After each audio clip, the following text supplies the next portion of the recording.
Hello and welcome to another episode of the DTF podcast. My name is Rob Dauster. I'm joined by my lovely co-host today, Monday, December 13th, the one and only John Fanta, and Terrence Oglesby, the pride of, can I call you the pride of Clemson University? Is that what you are now? I think Deshaun Watson and Trevor Lawrence win that battle. But you know what? If you're willing to give it to me, I'm willing to take it. All right, I'm going to give it to you. And we're joined by Seton Hall's most famous alumni now these days. Are we getting to that point yet? Where are we at? Class of 2017. Class of 2017. How about the Hall? How about Seton Hall University? They're one of the stories of college basketball. Is it 1989 or what? I mean, South Orange is a buzzing right now. Did you guys see that crowd? Well, you saw it in person, Rob, on Thursday. How about the crowd, though, on Sunday night for the Rutgers game? My goodness. Right now, we're watching a program that Kevin Willard has really built up over his 12 years at the helm. It's a fan base that went through a period of misery, let's face it, before he got there. They had a lot of dark years. It's not an easy job, but there's a fan base that cares in New Jersey about college basketball. And with the way the football season's gone in that area, like, this is a perfect storyline for that area of the country. And I'm shocked. I'm honestly shocked at the Seton Hall Pirates. I thought they'd be a good team. Rob, you said that this team had a chance to be really special, and you called it. I'm amazed at what they're doing. I think it's one of the stories of the sport. They are a legit ball club. Yeah, we have a lot to talk about with Seton Hall and the Big East in general after the week and the weekend that they have had. We also have to talk about Arizona going into Champaign and beating up on Illinois. We had a thriller down in Tuscaloosa between Alabama and Houston. Iowa State keeps on winning. And, of course, we're going to have to dive into what's going on with Purdue. But before we do all of that, we have a new number one team in college basketball, Terrence.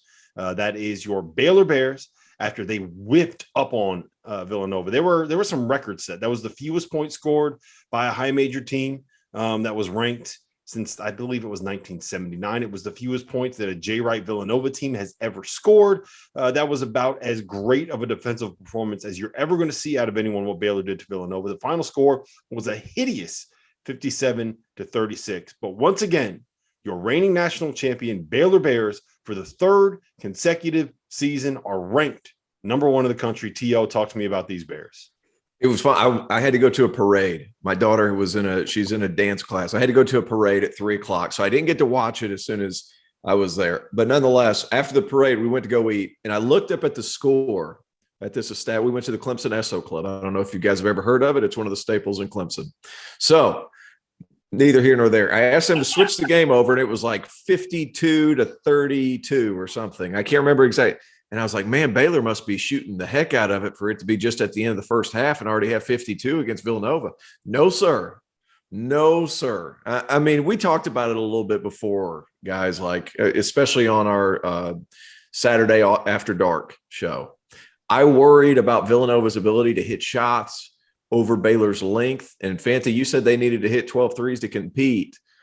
They didn't do that, that's for sure. And a lot of that is because around the perimeter, Baylor's just so good. And there was one possession in particular that stood out to me. Chris Arcidiacono, who's a fine role player for them, comes off the bench. Matthew Meyer was guarding him, and he was stuck in a help-to-helper situation to where he had to go over off a pick and roll, show, and then get back to Arcidiacono, and he was still able to contest him at a high level. And that worried me about Villanova because, one, they're small. Two, Baylor's huge. And they're so athletic at that 2, 3, 4, 5 positions. Like, Akinjo's great, but those other 4 spots that they have, gosh, they're athletic. And they contested everything. And Arcidiacono, even though he got it off pretty quick, Meyer almost blocked it. That's how athletic this Baylor team is. And for a team that just won the national championship, to get more athletic and to share the ball even better, Scott Drew Train stops for no one, guys. And it was really, really impressive. Yeah, T.O., you mentioned that Fanta said that Villanova needed to make 12 threes. Well, they made 12 shots on the floor. in total. Yeah. That ain't going to get it done against the reigning national champions. Fanta, talk to me a little bit about these Bears. Well, I'll be Tony Reale, and I'll give you both a couple of points apiece on the buzzer. Doesn't mean that you might not get muted before the end of the show, but I'm going to give Rob Dauster points because he was higher on James Akinjo than everybody in the country, and James Akinjo played like an All-American on Sunday. He controlled the game. He made plays for others. He is tough. I mean, this is a kid that is really just tough. Has a bond with Damian Lillard that goes back. Western kid that kind of just breeds that grittiness to his game. And he busts his ass. He just hasn't been able to find the right setting. I think it's a direct credit to Scott Drew that he's found that setting at Baylor. And I think that Scott Drew benefits as much as anybody off the portal and was doing it before the immediate transfer rule went into effect. Mm-hmm. But I also think this, and this is where I give T.O. a couple of points. Terrence said Baylor won the national championship and somehow got more athletic. That is true. And that's what's downright scary about this team. Jonathan Chamois-Chachua and Jeremy Sohan combined for 16 points and 19 rebounds in this win.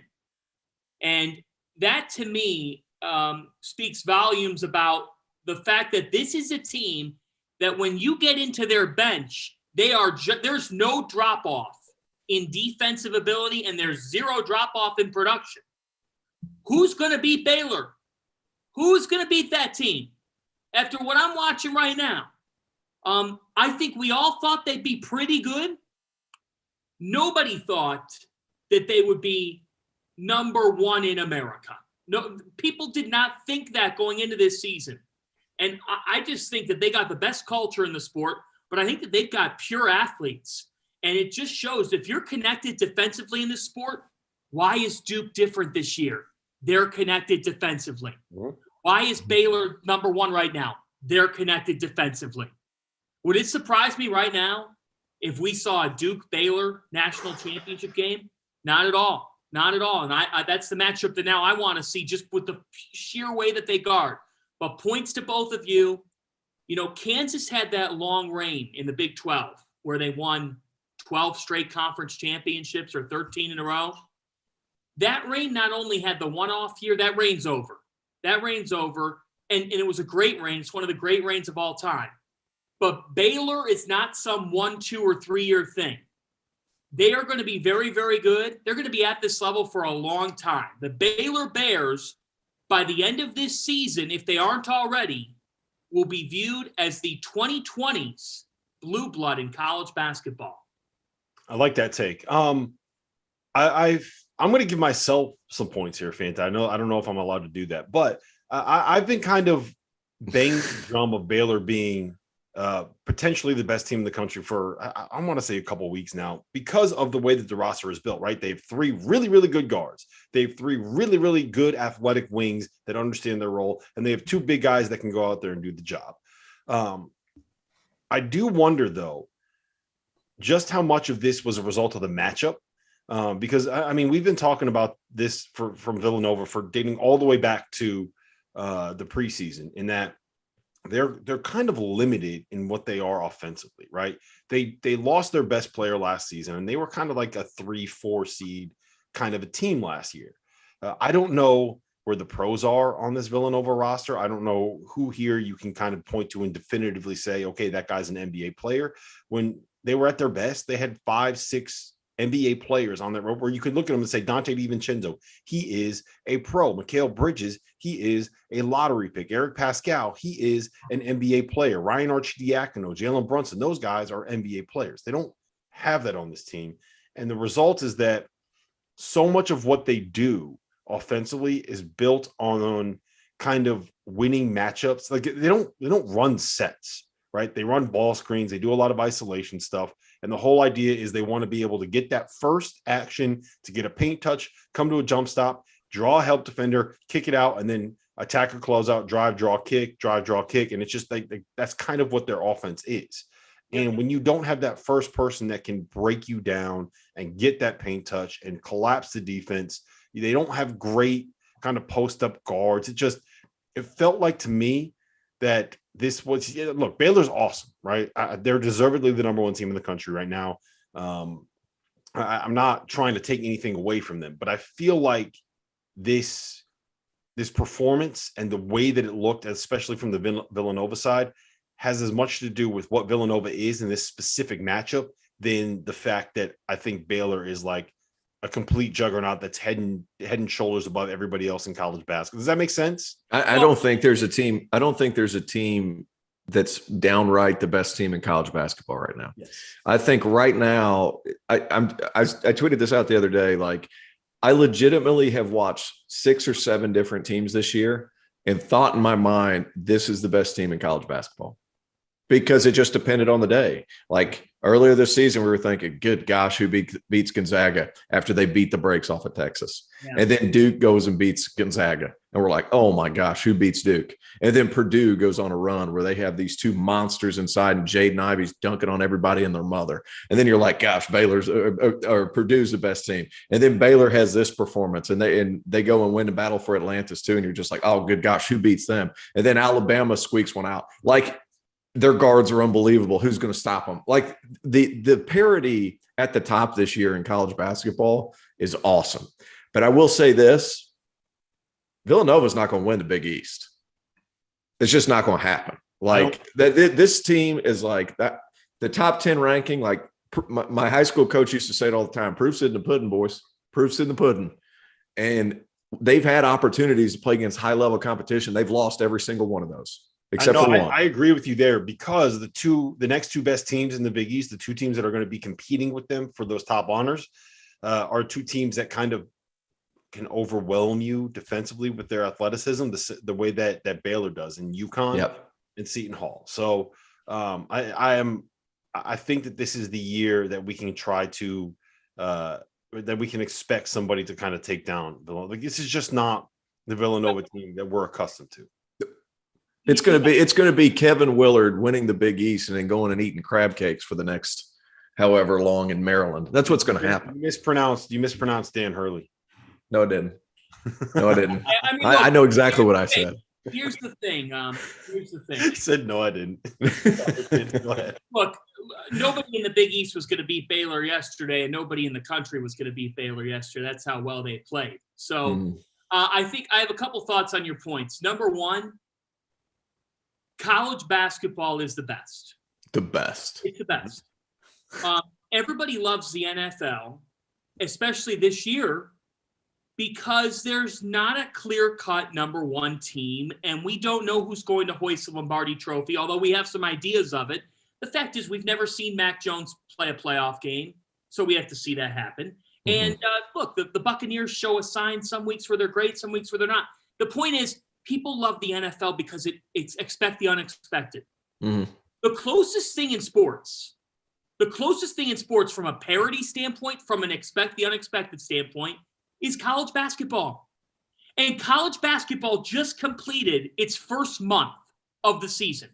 And in the first month, it has provided more dramatic events and more head-turning results and more who actually is the top 4, who are the top 8 teams, than college football ever does throughout a full season. Yep. And yes, it is. It is a knock on college football. The fact of the matter is this. You have a sport with this much parity. It's not – this is an extra special season, but this typically exists. We thought this would be the best season in several years, but folks, this isn't going anywhere. The low and mid-majors, especially the mid-majors, and even the programs that you don't think about with the big brand names can beat the big brand name now because the sport is totally different. It's free agency during the summer. It's this pickup here, this pickup there. There are legitimately 8 teams, if not 10 or 12 teams, that I could see hoisting a national championship trophy at the end of this road. That is a beautiful thing. In terms of Villanova, what is tough for Villanova is that they expected their supporting cast to take a substantial leap because that is what Jay Wright has bred throughout the last decade. That has not happened. Jermaine Samuels, for whatever reason, is way off right now from the field. He just can't hit. Justin Moore doesn't look like all that different of a player. Brandon Slater looks better in spurts, but not consistent. Colin Gillespie is getting a lot of blame, from people. And I'm here to say, Colin Gillespie didn't just change, but Colin Gillespie also he wasn't beating James Akinjo yesterday. And folks, not to make excuses, but let's be frank. The guy's coming off a bad ACL injury, an ugly injury. And I don't know if he's the same guy as he was before that injury last season. In fact, he probably is not. This team doesn't have an interior presence. That's problematic. But the supporting cast just isn't there to back up the point guard play right now at the elite level. Am I ready to say that Villanova is not going to win the Big East? I am not ready to say that because I've gone into conference play covering this league sometimes, and I've thought to myself, I don't know. I don't think that they're going to win it, and then they prove us wrong. The one thing about Nova is this. They've lost to 3 terrific teams, UCLA, Purdue, and Baylor. What you have to say is they just don't really they could have won. They could have won 2 of those games, Fanta. They were up by, I think it was 11 on Purdue with like eight minutes left, and they were up by 10 on UCLA on the road with, I believe it was 7 minutes. They could have won both of those. They could have won both those games. I mean, UConn, it's hard to fully judge them, and I thought they had a really nice bounce back against St. Bonaventure. They're still were shorthanded. They should have beat West Virginia. If you want to say that UConn will beat Villanova out for the Big East title, I could see that. But if you want to say Seton Hall, I can see that too. The one thing about winning your league in the regular season is you have to go through that whole gauntlet. You can't have 2 or 3 major slip-ups where you lose to a bottom feeder in your league and you have that off day. The regular season champion doesn't do that. Villanova is so clinical because they never do that. They never lose to a bottom feeder. It never happens. Yeah, so but at the same time, sorry, go ahead. The Big East is going to have a real race. And I understand the matchup. The matchup with Connecticut and Seton Hall is tough for Villanova. It might be difficult. But there's a difference between how you match up versus a team and how you go about your entire league play. Yeah, and you were talking about the depth of Villanova. 1, they're small. 2, they're not very deep. Seton Hall's deep. They're huge. And they're not a great shooting team, but they're good enough. After watching Seton Hall these past few weeks, that's a team, man, tough as nails. I feel like I use that analogy all the time. Tough as nails. They really freaking guard. And they've got a pro in Jared Rhoden, and they've got Bryce Aiken, who is a phenomenal chase of pace guy. And if he's healthy, Seton Hall wins the Big East. If he ends up getting hurt, which we all know is extremely possible just off of his recent history, then they're going to have a hard time because then they don't have anybody to mix it up. But I think that Seton Hall team, those 2 wins over Texas and it seemed like a dominant performance over Rutgers. I understand Rutgers, they are what they are. But yeah. I saw them in person and know they're tough, and then Seton Hall even out toughed them. It was a fun game to watch. It's a 3-horse race. And by the way, we can't forget. And Rob, I'll toss this back to you. One thing I'll say here is when Connecticut has Tyrese Martin and Adama Sanogo, and as Jordan Hawkins continues to get better, one thing I will sit here and say is I would say that the Connecticut Auburn game, when Connecticut hits their best level, their best is probably best in the Big East.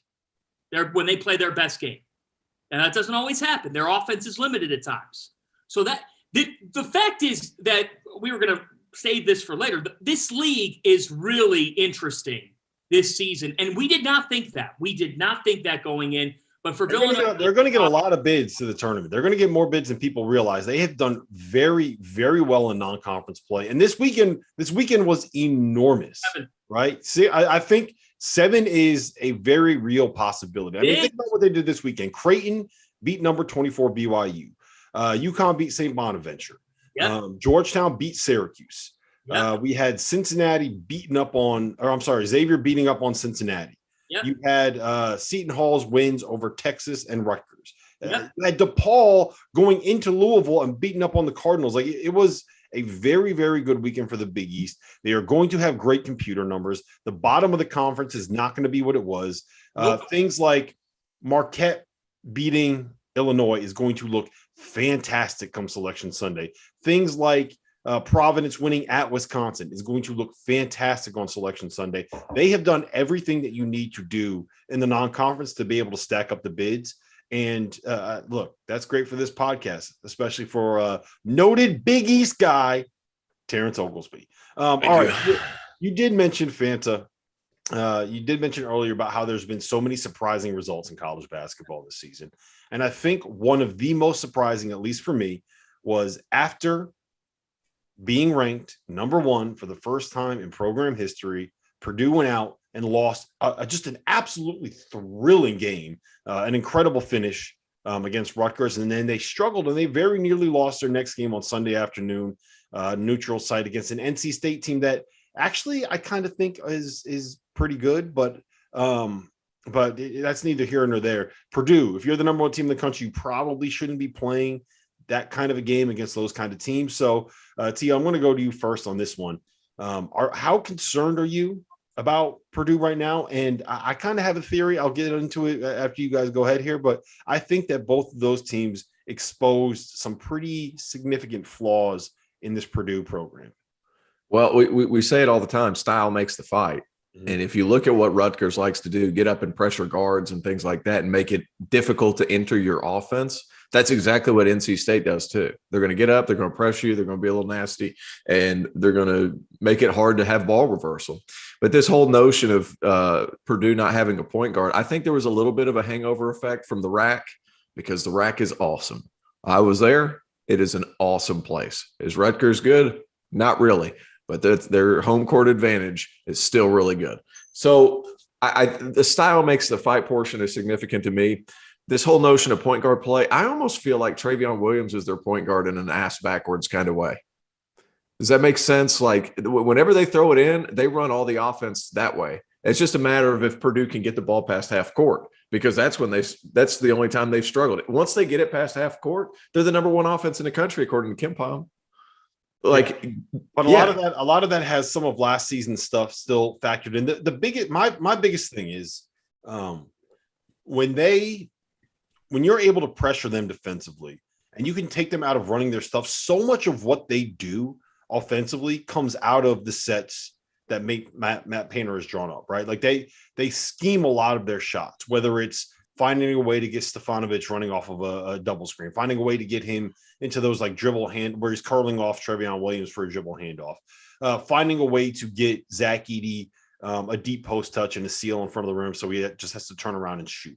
And when you can get out there and really pressure their ball handlers, you can make it so they have to start running their offense 40 feet away from the basket instead of 22 feet away from the basket. And that right there kind of eliminates what they can do because they don't look as Eric Hunter does some good things on the floor. Brandon Newman does some good things on the basketball court. Isaiah Thompson does some good things on the basketball court. None of those guys are great point guards at this level that are going to be able to just kind of back you down and get the ball where it needs to go to be able to initiate offense. Jaden Ivey, he's not that guy either. Like he's a game-breaking player, but he's not someone that's going to sit there, dribble the ball, settle everyone down, and run your offense 25 feet away from the rim. So if you can get out and pressure them, you could take them out of what they want to do, and they're still trying to figure out how they can get buckets when it's not coming out of stuff that's manufactured. And I'll tell you this, I think they figured some shit out against NC State because they started just giving the rock to Trevion and saying, all right, we're going to run some back doors. We're going to let you post up and have cutters run off of you. We're going to use you as kind of like I love the sets that they ran where they curl Stefanovic off of him and just basically dribble handoff and let Stefanovic shoot coming off of it. I thought that they were able to get Jaden Ivey going a little bit in transition and creating some stuff for him. I mean, that to me is the big thing with this Purdue team. How are you going to be able to score when teams take you out of what you want to run? And I think that they'll get there. I don't think that I'm not off of them at all at this point. I still think that they're very much one of the top 1, 2, 3, however you want to rank them. They're in that number 1 tier when it comes to teams in college basketball this season. Mostly just because I trust Matt Painter to be able to figure it out. Fanta, what's your take on Purdue? Yeah, I'm still very much in on this team. I wonder, though, about what you're bringing up with like yesterday, they only hit 5 3-pointers in that game, and we've been saying that that'll never really be a flaw. And I thought that it got exposed a little bit. I thought they woke up mentally late in the game. Matt Painter called a timeout, and he just ripped into him. He really did. And you also, it was in this game against NC State in which the questions that we had been asking earlier in the season, like, well, it's great that Travion Williams has made a sacrifice and is willing to come off the bench, but damn, he's still Travion Williams, and they're going to need him to win a national championship. Mm-hmm. Well, look, you got to play through this guy. Zach Edey's talented and a unicorn, but Travion Williams to me means more to Purdue. He's the heart and soul of the team. Like, he really is. He is the heart and soul of that team. And to be at his size, his girth, but also his ability to play make, I think that it offers such a different dimension to them. And again, like, I don't know. I'm interested to hear your thoughts on this because I still think that Jaden Ivey can make plays for himself. I thought that he was assertive down the stretch yesterday, and that's why it's starting to come out. Are you sitting here and saying that when teams take away their sets, that Ivey's not good enough to overcome that and be that type of a player? Well, here's my thing. Here's my thing. Can I answer that? Like, yeah, I just feel like Jaden Ivey, like when teams pressure you, I think he's gotten into a mode, and I can see this because I had this trouble too whenever I first went to Europe and I had to run some point. They were like, well, we're going to pressure him. And then instead of just saying to hell with it and going, like, I was still trying to set stuff up, and it makes it difficult because then you're still trying to do what Paint wants and all that. Eventually there come. Very interesting. So that was what I was going to get to. Yeah. What's the dynamic of coach wanting to do his stuff, which Painter's stuff is great. Nobody's saying that. Versus kind of letting Jaden Ivey be Jaden Ivey. That's right. And there's a point where you're getting pressured enough where your best answer is just to let him go. Now, once he gets past that initial defense, he's got to make the right decision. But, I mean, that's kind of where everything ticks in. But he's such a good athlete. He should never be pressured. So that's what kind of throws me off about the whole thing, about this point guard thing. Like, okay, fine, they're pressuring him. They're going to run great stuff, sure. But, like, if they get up on his body, why in the world is he just not going and dunking on everybody? They've got shooters around. They can't overhelp. They can't overhelp against Travion because he's so good. He's so good in there. Like, it's I don't think this is a problem that's going to persist. No, let's put it that way.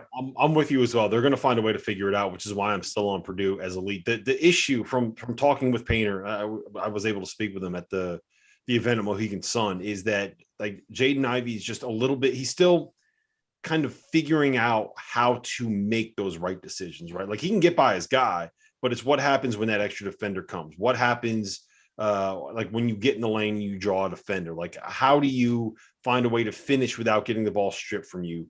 Are you making the right pass? And are you reading where the right help side defender is coming from? Are you figuring out who's going to be open? It's a little like the first time that you get, let's just say the first time you buy like a sports car or something like that, and you take it on the highway. It's a little bit different than driving like a sedan, right? That's kind of what it is with Jaden Ivey right now. He's still kind of figuring out how to harness all of that ability that he has. And I think that he'll get there. I mean, he's going to learn, he's going to hear it from Painter over and over and over and over and over again. So I don't doubt that he'll get there. He's just not, he's not quite there. Like, there were a couple times down the stretch of that game in overtime when you saw him, especially in transition, kind of get to the basket and looked like he was about to have a layup, but it gets stripped from him. Or he's going 1-on-3 and he travels. Or the play at the end of the Purdue game where he gets trapped, and instead of calling a timeout or passing it out, he tries to split that double team and ends up turning the ball over, which kind of set up the end of game possessions there. So what you're telling me is Jaden Ivey doesn't know how to drive a stick yet. Like, he can't, like, you're talking about a Ferrari on the highway. Like, he can't control his RPMs. Yeah, like, he has unlimited power to get wherever he wants, but when he gets there, he doesn't have the ability to slow down. That's why, and it's a perfect way of saying this problem's not going to persist, because as soon as he learns to gauge all that stuff, they're going to be deadly, because then you can't pressure him. Yep. I like that, Dauster. I like that. I have no doubt that he's going to end up getting there, which is why I'm still on Purdue as one of, like, the 1, 2, 3, 4, whatever tier, however big that first tier is. Purdue is a part of that tier. You know who else is a part of that tier, Fanta? Arizona. There's no doubt in my mind. The fact that what are they ranked 8th right now? Yep. That is laughable to me. They went into Champaign and beat up on an Illinois team that is starting to actually play pretty well. I think I feel comfortable saying Illinois is a top 20 team in college basketball right now, with a chance to be a top 10 team if everything goes right with Andre Curbelo and if they come back. So talk to me about these Wildcats, man, because Tommy Lloyd, it's amazing to me how quickly Tommy Lloyd transformed that roster into the team that he envisions and the team that he wants, because they're there. That's a Tommy Lloyd basketball team. Well, they beat Illinois in Champaign on a day that Illinois hit 16 three-pointers. I mean, that is exceptional stuff. You know, I just look at this team. They have professionals on their team, guys that have played pro ball overseas. I thought that Nick Baugh for Fox, along with Tim Brando, I thought the telecast was really good. And Nick said this. He goes, you have decision-making players on your team, not one, not two, like 4 at a time, that have played with grown men overseas and are now translating this to the college game. They're a step ahead. Arizona is a step ahead right now, especially with the basketball. They manage the ball well. Kerr Kriisa is someone that I just think is only getting started. I think he's someone that's going to keep growing. And as he goes, they're going to go. Like, he determines their full ceiling, because you know what you're going to get from Ben Mathurin, and you know what you're going to get from Tubelis as well. The length that this team has, we knew about that. But guys, for me to go into a hostile atmosphere and to manage the game down the stretch the way they did and find a way to gut that out, it's a massive step. Road wins in this sport early in the season are so telling of who you can be in March. And for Arizona, that was a massive victory. Sean Miller left Tommy Lloyd with talent, but Tommy Lloyd has gotten a ton out of it and has adapted it and made this group 1 to 5 be so incredibly versatile. Arizona is as versatile a team in college basketball right now. They can skin a cat in different ways.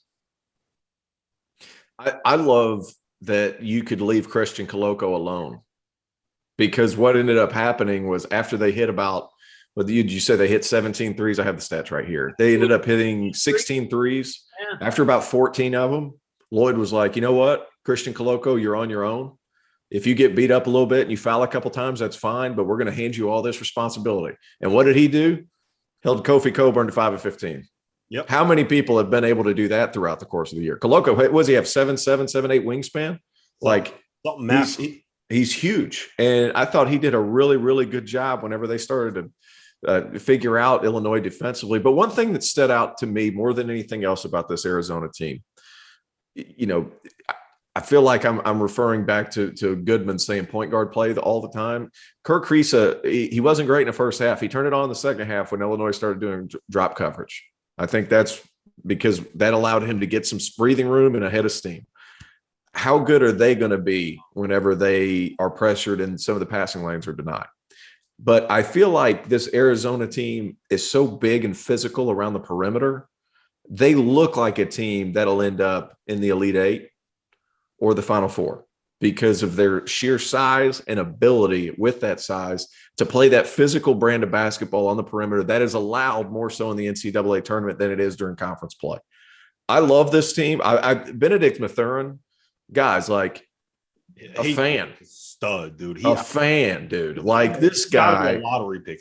I think professional player. A lottery pick. Yeah, unbelievable. That transition catch and shoot three, where he is so strong in his lower body to where he can just catch it, go straight up. And this team typically, and I say typically, and I almost feel guilty for saying this. You've got one American-grown kid in the starting lineup in Dallin Terry. The rest of the time, you'll get a bunch of solid defensive players. There is an edge to the other four, too. Kerr Kriisa, he's got some shit to him. Mathurin, that dude's tough.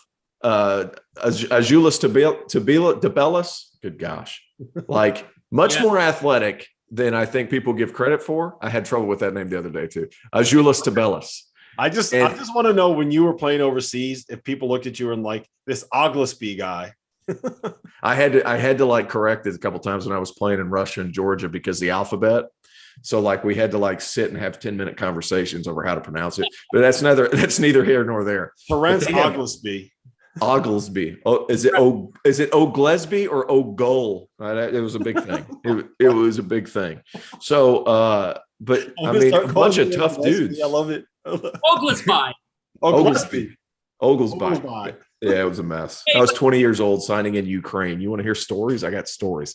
But having those guys big around the perimeter with all that athleticism, and they play with such an edge, like what a team. I want to hammer home on that point about the size though. Kirk Kriisa may not look it, but there goes T.O. He's gone. Kirk Kriisa is 6'3", right?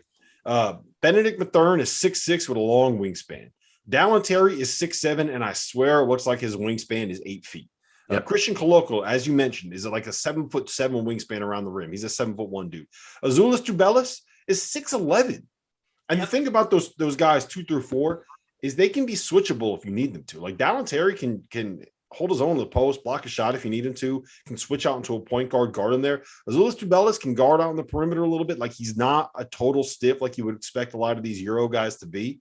Like dude, watch Azuolas Tubelis run the floor and seal. Yes. Like, dude, he runs like EJ Liddell runs.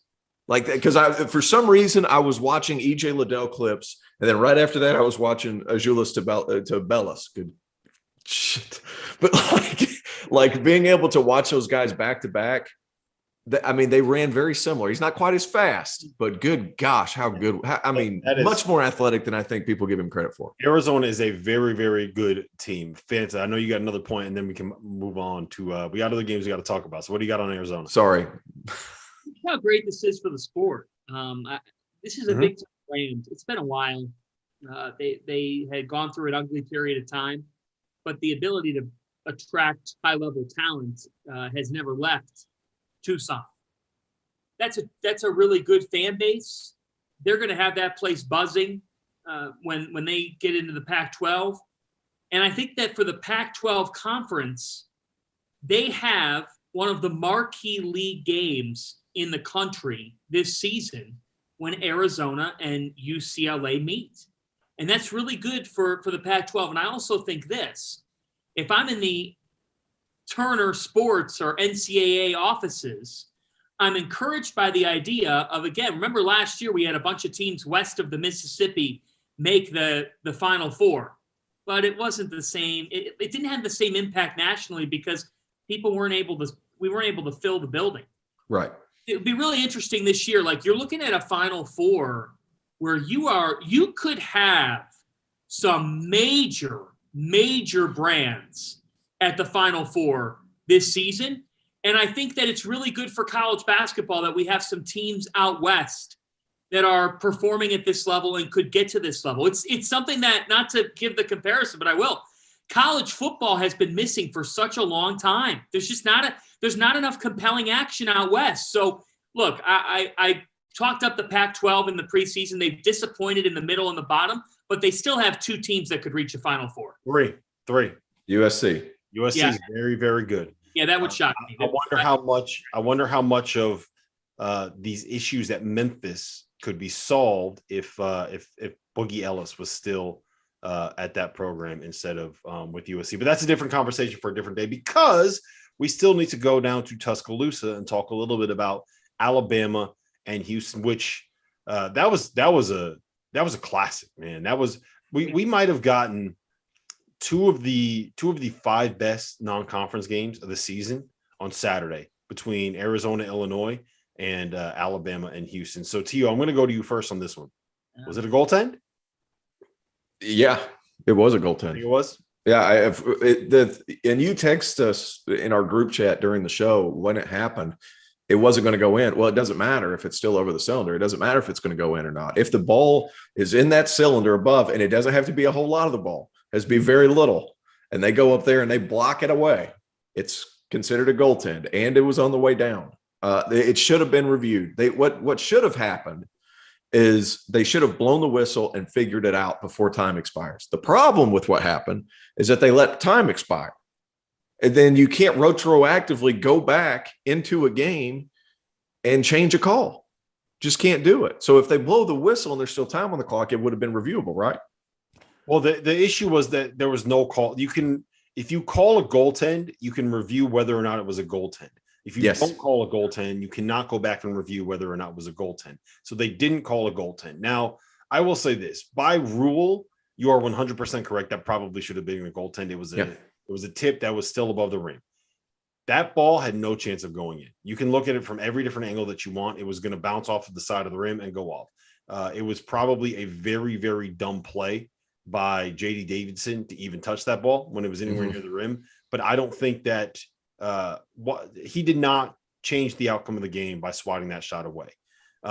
So like it probably should have been called. Kelvin Sampson has every right in the world to be pissed off. I maybe don't kick the chairs like Kellen did after the game. That was probably not the greatest. Oh, he apologized, didn't he? Yeah, there was a Houston player that flipped over a trash can, and then another Houston player went and picked it up, picked up the mess. But I don't think that if the game played out without anybody touching that ball, I don't think that Houston would have won the game. That's all that I'm trying to say. So maybe it's like a ball don't lie kind of, I don't know, whatever it is. That said, let's just talk about how good both of these teams are, because I think we were looking at two Final Four teams there. When it comes down to a situation where you have two teams that played that well, and it comes down to one call like that, I feel very comfortable saying that you just watched two teams that can make a Final Four. Fans.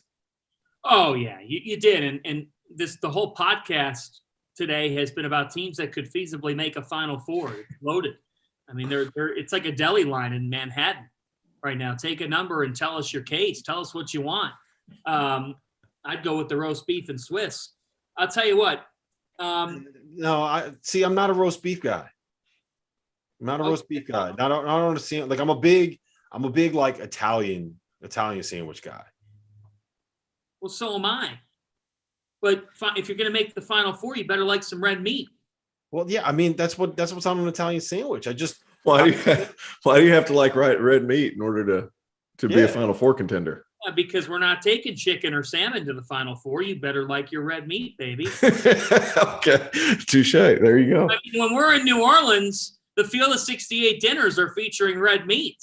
We're not eating chicken tenders and French fries. Yeah, and a $15 bottle of $15 box of wine, apparently. First of all, I think I said 30. Did I say 30? What did I say? Well, I can't remember exactly. Either way, Fanta. Here's the definitive best sandwich on the entire planet. I'm going to give it to you right now. My hometown deli still calls this the Rob Special. Okay, you got a nice fried breaded chicken cutlet, right? You need a sub, right? On the bottom of the sub, you got to put some mayo down there. Then you put a little bit of like the shredded lettuce on top of the mayo. Then you get that nice, fresh, piping hot chicken cutlet and throw it right on top of that bed of lettuce. You got to make sure you have a little bit of cheese on there. You got to get the cheese on, preferably cheddar, sharp cheddar. You got to get it on there while the chicken cutlet is still hot so that you put it down and it starts melting right away, right there. Then you got to make sure you got to get a little bit of bacon on top of that. Yes. Then you got to get some of the hot peppers on there too, right? And then you top all of that off with a nice little layer of barbecue sauce. Put the other bread on top of it. Curveball. Nice. Great sandwich. Look, if you have a nice, fresh, warm, straight out the oven bun or straight out the oven. Roll. Nice hoagie roll right there. Give it a nice little panini push on the top to get that bread kind of like a manageable bite size. Boom. Yep. Shout out to Milburn Deli in Milburn, New Jersey. They got the best Godfather sandwich, which is a lot like the sandwich you just listed. Okay. Enough sandwich talk. Jawan Roberts for Houston. He had 13 rebounds in this game. I love how hard he plays. And you just look at Houston from top to bottom. We knew that Sasser was a great player. Marcus Sasser is one of the best players in college basketball. And he doesn't get discussed enough because he plays for Houston and he plays in the American. I mean, that's just the reality of the situation. But he's one of the best players in college basketball. If you look at what they did against Alabama, who out-physicaled, out-accelerated Gonzaga, I learned more about Houston in this game than I learned about Alabama. And Houston lost by a point. I really did. I knew Alabama was really, really good. We all knew that. They're a great basketball team. And they showed again. They were at home. They should beat Houston. They won that game. Javon Quinterly continues to be outstanding. That wasn't a revelation. He fits Alabama perfectly, and Nate Oates has done a terrific job coaching him up. And look, for Alabama, that's a team that has not had any drop-off between Bediako and Gary. They're defensively, no drop-off, which is saying a lot. But to me, I wanted to see Houston in this atmosphere, in this level of a game. And the Cougars are back to where they were at that level, fully capable of getting back to the Final Four.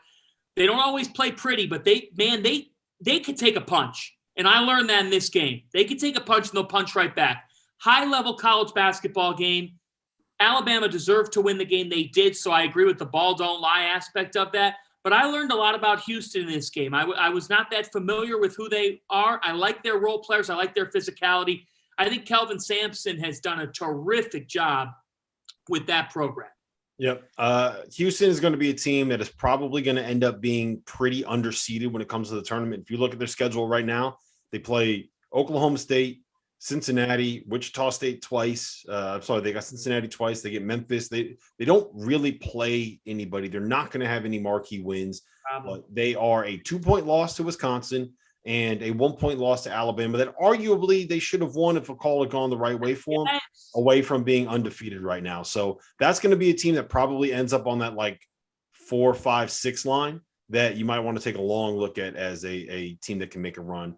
TL, real quick before we move on to other stuff in the SEC, I just want to ask you this. I feel like Alabama is a little bit easy to game plan for if you can execute it correctly. If you stay home on shooters, you play drop coverage and just basically dare them, say, all right, we're going to find a way to stop your ball screens 2-on-2, right? You get back in transition. You don't go to the offensive glass. And you just say, we're going to stay home on shooters and play your ball screens 2-on-2 and hope that we can do a good enough job to stop them. I feel like you can have a chance to beat them. Then we saw Iona do it in the whatever event that they were playing in. Houston did a pretty good job with it on Saturday night. I feel like Alabama should be easy to stop, but they're not easy to stop. They keep lighting people up. What's your takeaway on this team? They're so fast and they have so many guys that can break you down. That's the thing that scares me when it comes to we can game plan. Don't send anybody, everybody get back. Well, that's great in theory until your worst defender is guarding J.D. Davidson because of all the guards in there. Mm-hmm. That's your issue is their depth, their depth at guard. And guys, I thought Juwan Gary was a defensive piece. I thought that's all he was going to be. I thought Noah Gurley was going to come in and play a lot of minutes.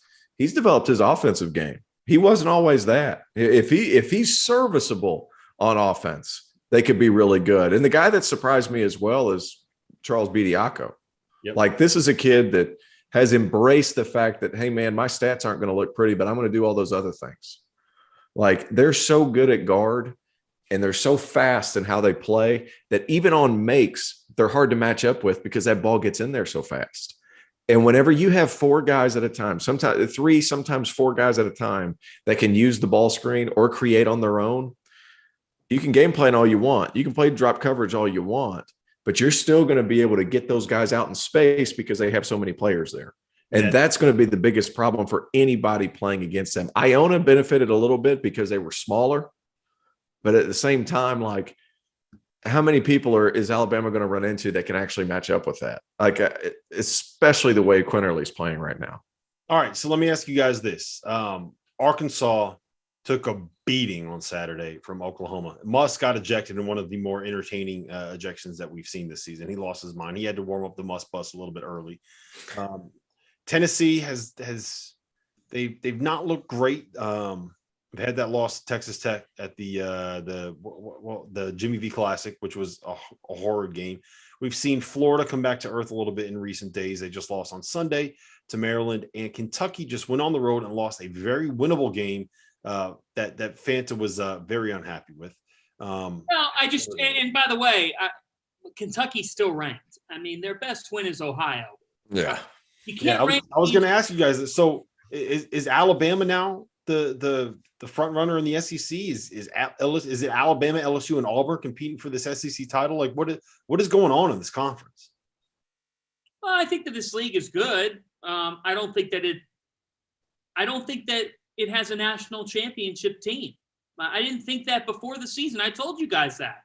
There's a difference. Yep. There's a difference between depth and being the best. And the SEC's deep. They're going to beat each other up. They're going to get 6 or 7 teams into the NCAA tournament, and the league will benefit off that. I think they'll get more than that. I think it's going to be 7 minimum. Yeah, I mean, okay, so maybe they'll get 8 or 9 teams into the NCAA tournament. You know, look, I think it's a very, very good league. I think that Alabama's the best team in the conference and has shown it. They've proven it. Kentucky's got to figure stuff out. Severe Wheeler and Ty Washington, they're not meshing. They're not meshing. And it just feels like Kentucky offensively is stuck. They're stuck in like 2015. They're stuck in 2005, man. Like I can't take watching them play. I hate watching them play. All of these really bad mid-range jumpers. Keon Brooks settling for stuff he shouldn't be settling for. A point guard, like this team was supposed to be able to shoot, but they have a point guard where you could just put your best defender on him, put him in the paint, and let him play free safety because Severe Wheeler is not a threat outside of the paint. Kellen Grady has not been the guy I thought he was going to end up being. You have Oscar Tshiebwe playing as basically the best big guy college basketball right now, putting up ridiculous numbers, and you can't find a way to win games at Notre Dame, who just got their asses kicked by Boston College. Like, what are we doing here, man? Like, they're a player away. They're a player away. They're a creative. They're a creative guard away. Are they really that? Are they really? I mean, I don't know. Why can't currently constructed? Why can't they beat teams? Because they don't have a 4 and they don't have a point guard that's effective. Like that's the biggest thing. Keon Brooks isn't the 4 man that they need. None of the like Damian Collins isn't ready to play that role. I don't think Bryce Hopkins is ready to play that role. Jacob Toppin's not that guy. Well, I'm sorry, but that's not good enough at Kentucky. I know. And then you combine all that with the fact that you have a point guard that can't shoot. Like this roster just does not work. And I think my biggest issue with this program and where it is right now, and I was kind of trying to needle you guys on Saturday night about this, is that I don't think Coach Cal is a very good X's and O's coach. I've made this point before, and you guys have heard me say this. He's not a basketball junkie. He's not one of these guys that comes home from like practice and puts on games on TV and just sits there and watches games all night, right? Like that's not who he is. So I don't think he has any new and creative ideas. And people have kind of figured out what he wants to do. And that's fine when you have the best players in college basketball. You don't have the best players right now. So you got to get creative in what you're going to do to be able to kind of accentuate the strength of the guys that you have on your roster. And he's not doing that, right? And He's got a staff full of guys that are on there because of their ability to get talent in the program, but those guys aren't getting the kind of talent that you need to be able to win a national title. Now, that could end up being different next year because they got this loaded recruiting class coming in, but they're not putting their guys in the best position to succeed, I don't think. Well, I made this point the other day, and I'm curious to hear what you say about it, Rob. But Fanta, I think you know where I'm going to go with this. Like with all these transfers and the way the transfer portal has gone right now, they can get you from the bottom of the leagues. If you're in a Power 6 league, notice I said Power 6, not Power 5. If you're going from the bottom and you're trying to get to the middle, transfers can get you there. If you're in the middle and you're trying to get to the top, it's got to be your uber talented freshman. Or it's got to be a team that's already loaded with talent, a la Arizona, right? So, like, I just feel like, and Goodman's made this point a lot, like Kentucky, like they have a lot of very good college players. They're not overly talented. Like Jacob Toppin, he's not Kentucky. Davion Mintz is not Kentucky. And I hate to even single these guys out, but like they're just not. And, Severe Wheeler, he could be a spark plug for you. Is he Kentucky? He's not John Wall. Like, that's the kind of guys that we're comparing these players to. And those are the kind of guys that Cal's done a nice job with. Like, so you have to, if you're going to be Kentucky and you're going to continue doing what you've been doing, you better have the most talented players on the floor because they're doing nothing different. Zero. Yeah. I don't think that you can have, let's call it what it is. They have 3 guys basically that they're playing that aren't, you don't really have to guard out to the 3-point line. And this was supposed to be a team that can shoot. You don't have to guard Oscar Tshiebwe outside of 5 feet away from the rim, right? You don't have to guard Severe Wheeler. We saw Notre Dame not guard Severe Wheeler outside of the foul line area, right? Keon Brooks is shooting 23% from three. And yeah, he's not a Kentucky player either. Like you have a lot of guys on this roster that would be great as the fourth man or the fifth man on a Kentucky team. They're not putting Ty Washington in a place where he can be that guy. I think he like down the road, he could probably get there this season. Right now, he's not that guy. They're not putting him in a position to be this guy because they don't have the talent around him. Oscar Tshiebwe's a monster, right? Like he's good enough to do whatever you want for Kentucky, but they don't have the shoot. It's just everything about this roster is a weird fit, and I don't know. It's frustrating to watch them play. I also think like Ty Washington, if he went somewhere like Oklahoma and played for Porter Moser, like somebody that's going to orchestrate a little bit more or manufacture a little bit more. I think his best thing about him is he's really good against closeouts. He's really good against reading the defense and then making decisions. He's not one of these guys that like just blow past the defense and then you force somebody to force actions. I'm not sure that's him. And he's not an overly physical guard or overly athletic guard like they've had in the past. Yeah, it's a limited team and a limited roster, and I think that we might have overvalued them a little bit coming into this season. I mean, look, it's kind of the same thing as what we talked about with Villanova, right? Look at that roster and tell me who is the game-breaking pro and the game-breaking talent on that team. If it ain't Ty Washington, who you got? And if you're relying on just Big Sheep to go out there and do Big Sheep things, you can only get so far with a big guy that is not going to step out and make threes. Yeah, and then you're playing twos against threes. Yep. That's what's happened in today's games. Nothing's changed. Like the game has changed over the past 7 years. It changed 12 years ago in the NBA. It's changed 5 years ago in college because everything's trickles down. It just takes some time. It takes some time. All right. Well, listen, guys, this has been fun. We've been here for an hour. I'm going to let you guys each have one closing take. Fanta, I'm going to you first. It's what do we call this? The Miller Time closing take? What do you got? Yeah, Miller Time closing take. Miller Time closing take. I'll tell you what. Hartford, XL Center, Saturday, 5 Eastern time. Connecticut, the state and the city of Hartford is going to be on fire on Saturday when 10-1 Providence takes the short trip to UConn to meet the Huskies in Hartford. Sounds like that Tyrese Martin will be back. We'll see about Adama Sanogo. The Huskies bouncing back against St. Bonaventure on Saturday. Dan Hurley and UConn fans have been waiting for this game because they didn't get a chance to fill the stands last year. It's UConn's first Big East game with fans since 2013. This is going to be an event. Providence is a surprise team in the Big East at 10-1 on the season. Ed Cooley's done a terrific job. I'm interested to see Nate Watson in the paint against UConn's bigs. I'm interested to see Al Durham, the Indiana grad transfer who's really been good for the Friars, go up against R.J. Cole. I think it's a great matchup of southpaw guards. Providence, UConn, great rivalry. Ed Cooley and Dan Hurley coached against each other for PC and URI. The two schools do not like each other at all. This is a great job by the Big East to schedule these two teams in a league opener. The game is on Fox on Saturday at 5 Eastern time. High-level matchup between the Friars and the Huskies. And I think UConn is going to be crazy for this game. Crazy. Yeah, it's an underrated level of hatred in that matchup between those two programs. Tio, what you got? Give me a part. I think Seton Hall wins the Big East. I feel like I've already explained that. That's one. And then this Saturday, I'm really looking forward to UCLA against North Carolina. And I don't know where it's at. I know it's a neutral site game. You help me out with that. It's Vegas. It's Vegas. And Vegas has had some great games this year. But goodness, I'm excited to see who can force the tempo because UCLA obviously wants to play in the 60s while Carolina wants to play in the 150s. So it's going to be interesting to see how those games go. I think this could be a game for Carolina to really show that they can guard. And I think it's going to be interesting to see this. If they go and beat UCLA closer to that coast than this coast, I think Carolina put some teams on notice. I 100% agree. I'm still in on this North Carolina team.